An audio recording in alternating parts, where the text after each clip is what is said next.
Assalamualaikum warahmatullahi wabarakatuh. Salam sejahtera untuk kita semua. Video ini adalah lanjutan ya kunjungan kerja saya terkait dengan undangan sebagai narasumber di Kota Kupang, Nusa Tenggara Timur. Kalau sebelumnya adalah pembukaan acara, maka pada hari ini 21 Juni tahun 2023 akan ada 5 narasumber.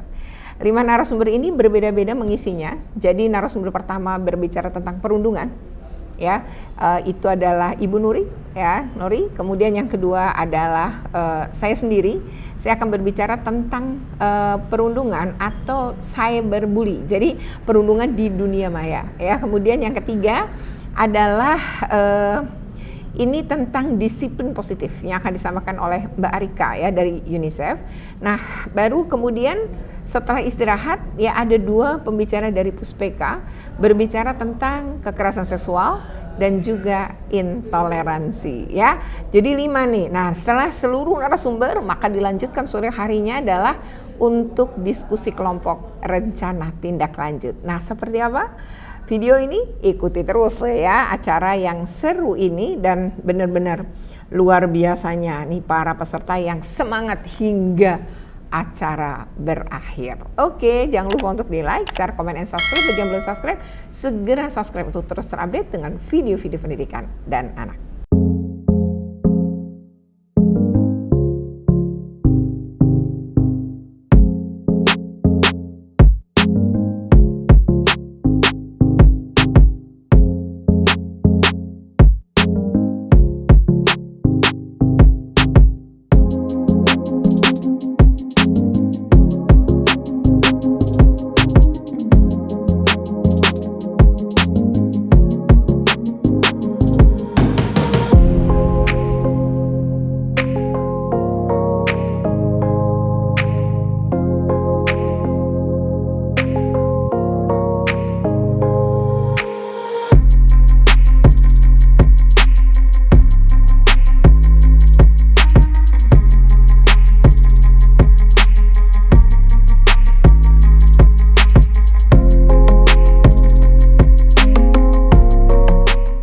Jadi setelah 5 narasumber ini pertanyaannya cukup banyak ya ketika selesai narasumber menyampaikan materi, kemudian ada dialog ya, tanya jawab dan nampaknya semangat banget. Dan yang bikin saya kaget itu sebenarnya adalah perwakilan komite sekolah. Jadi setelah saya memberikan materi, komite sekolah itu kemudian mengatakan gitu bahwa dia akan memiliki rencana tindak lanjut. Di antaranya adalah bahwa materi yang disampaikan itu disampaikan saya dan sebelumnya seharusnya diketahui para orang tua, karena ternyata kekerasan terhadap anak itu kebanyakan berasal dari pengasuhan dalam keluarga.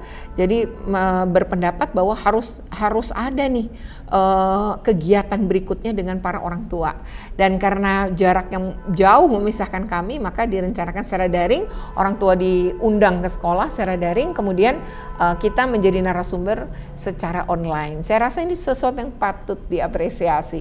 Lalu waktu ada tanya jawab ya, bagaimana kemudian mengurangi lamanya bermain gadget pada anak-anak, memang saya mengusulkan untuk sekolah itu akan sangat mampu membatasi, yaitu anak-anak begitu tiba di sekolah ya, gadget itu dikumpulkan ya, di handphonenya dikumpulkan ke ketua kelas, kemudian dikunci di loker kelas dan kuncinya bisa dipegang oleh wali kelas atau ketua kelas ya. Kemudian ketika pulang sekolah atau mungkin istirahat kedua, bisa saja anak-anak kemudian mengambil handphonenya dulu, nanti dikembalikan lagi kalau istirahat, lalu pulang sekolah bisa mengambil kembali handphonenya. Apalagi banyak anak-anak yang mungkin naik kendaraan online gitu ya, memang harus pesan, jadi butuh handphone. Dan jika ada pembelajaran yang membutuhkan browsing menggunakan handphone, maka juga guru bisa melapor ya, si guru bisa melapor kepada wali kelas, kepada pihak kurikulum, sehingga kemudian dijadwalkan handphone dikeluarkan pada jam guru tersebut mengajar ya. Jadi handphone betul-betul dimanfaatkan untuk kepentingan belajar positif. Dan yang kedua, setidaknya kalau bersekolah antara 7 sampai 8 jam, anak-anak nih bisa terpapar dengan handphonenya itu ya.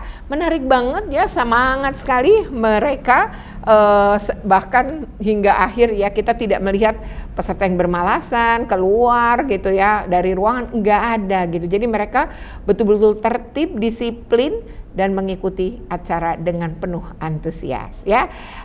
Demikian ya itu kegiatan yang tadi narasumber-narasumber. Nah, lebih seru lagi adalah kegiatan ketika diskusi kelompok. Seperti apa? Ikuti terus dalam video ini, tapi sebelumnya jangan lupa untuk di like, share, comment, and subscribe ya. Bagi yang belum subscribe, segera subscribe untuk terus terupdate dengan video pendidikan dan anak. Oke.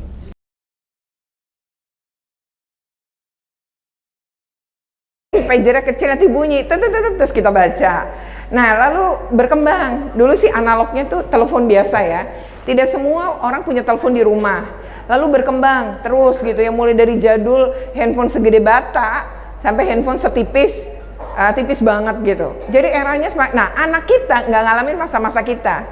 Jadi dia betul-betul lahir dengan era di mana segala hal itu secara digital ya. Nah bahkan dari bayi biar tenang dikasih handphone, biar mau makan duduk manis dikasih handphone.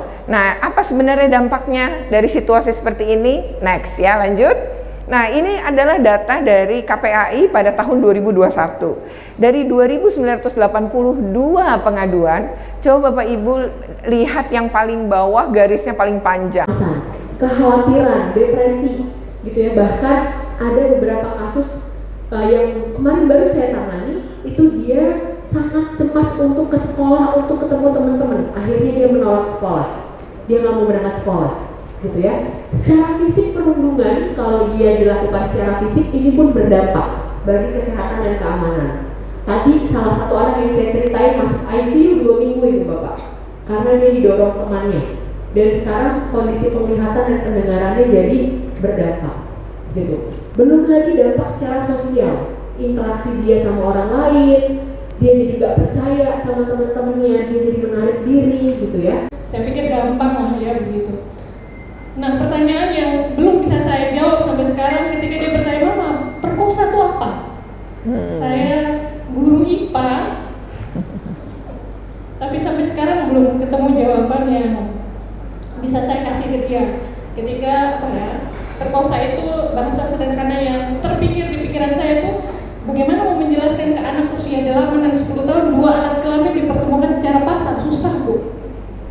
Mungkin Ibu bisa bantu saya dan juga teman-teman yang ibu muda seumuran saya untuk edukasi anak, khususnya untuk pertanyaan seperti itu. Terima kasih.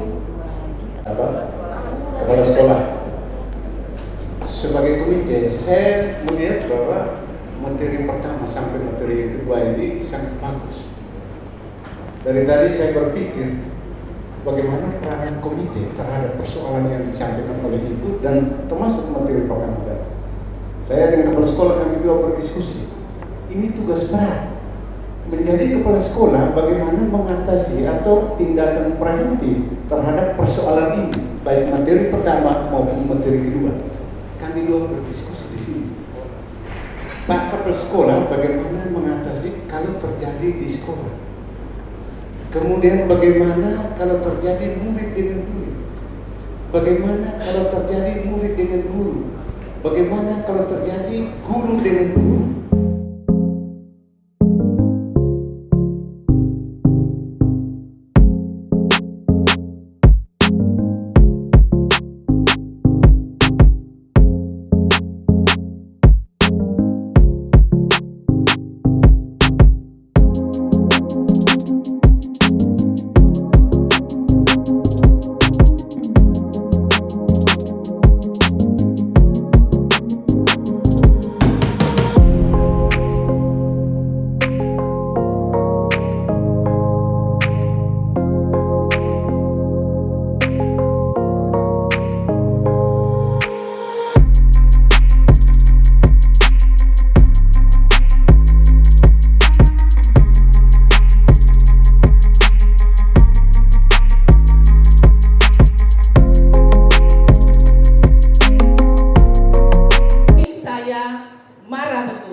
Tetapi saat waktu itu saya tidak marah, karena kalau saya masuk ke kelas, anak-anak bilang si Komo lewat. Nah, tapi saya tidak marah karena karena memang benar tubuh saya seperti Sukomo, ya, jalan juga seperti Sukomo lewat. Yang kedua, kami melaksanakan kampanye melalui lomba menggambar, membuat poster, infografis tentang Stop Cyberbullying.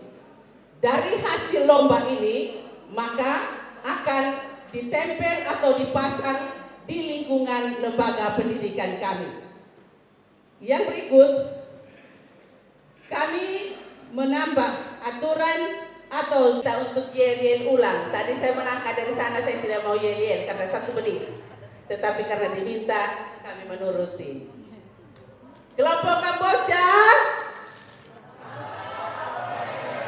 mana yel-yelmu?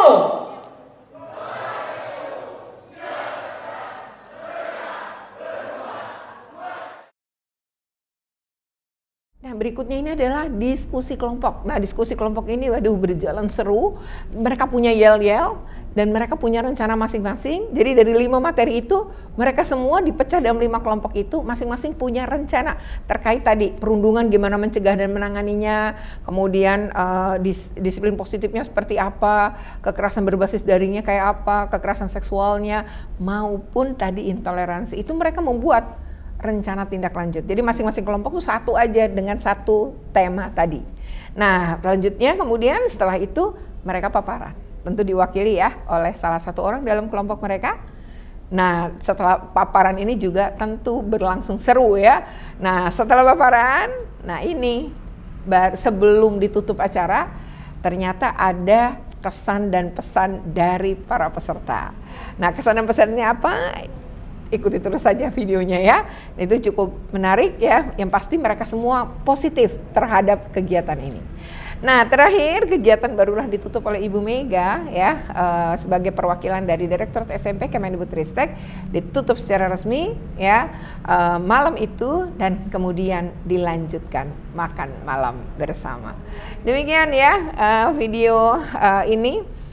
Seharianlah kami, cukup seru banget ya, dan saya baru masuk kamar itu pukul 22 WITA, maaf ya, 22 WITA, dan nampaknya semua senang, penuh semangat kembali ke sekolah juga dengan penuh semangat, karena kegiatan ini itu terdiri dari ya ada 4 kabupaten kota yang ikut, tapi mereka masing-masing ya memiliki perwakilan, 1 kepala sekolah, 1 wakil kepala sekolah bidang kesiswaan, 1 guru BK, dan 1 komite sekolah. Nah, mereka semua ini ya nantinya akan melanjutkan di sekolah masing-masing kegiatan tadi. Sementara ada perwakilan dari dinas pendidikan juga, dari berbagai dinas pendidikan, mereka juga punya program di level dinas pendidikan.